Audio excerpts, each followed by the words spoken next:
Kuih talam 4 warna bukan sahaja lembut, berlemak tapi rasanya manis sederhana. Memang sedap dinikmati untuk minum petang yang santai.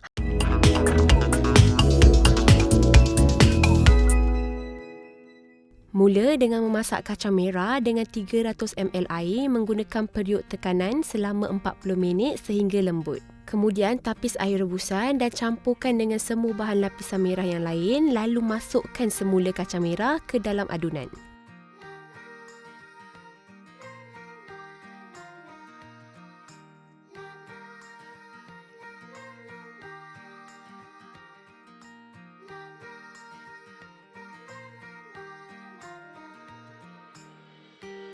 Masak di atas api perlahan selama kira-kira 10 minit sehingga pekat. Tuang ke dalam loyang kek segi 4 dengan beralas kertas minyak.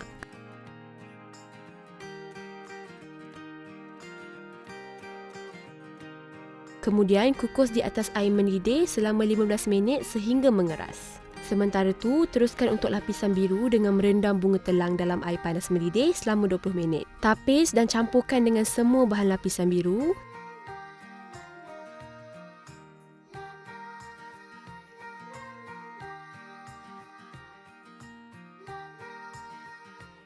Adunan mungkin bertukar kehijauan apabila air kapur ditambah, namun akan kembali biru selepas dikukus. Untuk aroma, boleh tambah beberapa helai daun pandan semasa merendam. Masak di atas api perlahan selama 10 minit sehingga pekat. Tuang di atas lapisan merah dan kukus 15 minit sehingga padat. Bagi lapisan warna kuning pula, kisar jagung bersama semua bahan lapisan kuning, kemudian tapis dan buang serat kasar.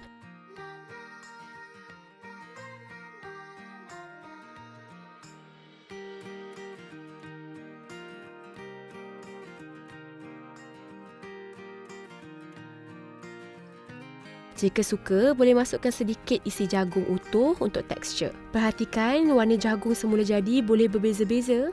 Masak di atas api perlahan selama 10 minit sehingga pekat. Tuang di atas lapisan biru dan kukus 15 minit sehingga mengeras. Teruskan proses penyediaan bagi lapisan putih dengan mencampurkan semua bahan lapisan putih hingga sebati.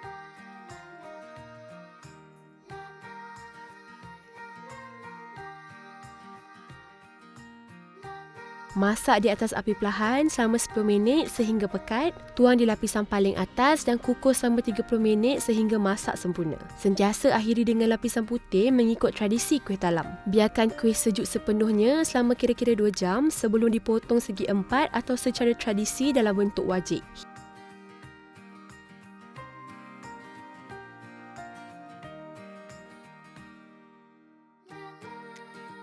Hidangkan segar, kuih ni kalau makan masa minum petang atau breakfast memang best.